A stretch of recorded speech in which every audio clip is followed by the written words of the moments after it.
কবরের চিন্তা আসে না আপনাদের? হ্যাঁ হ্যাঁ, গুলশানে আগুন লাগছিল কয়েক বছর আগে, কত তলা উপরের থেকে যেন লাফ দিয়ে জমিনে পড়ছে বাঁচার জন্য। কিসের থেকে বাঁচত? আগুনের থেকে। আগুনের থেকে বাঁচার জন্য বিল্ডিং এর কত উপর থেকে ঝাঁপ দিছে।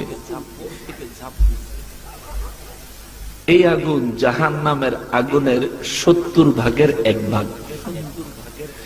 জাহান্নামের আগুন হবে আরো 69 ভাগ বেশি তাপের। ওই জাহান্নামের আগুনে যদি কোনো কারণে বাই চান্স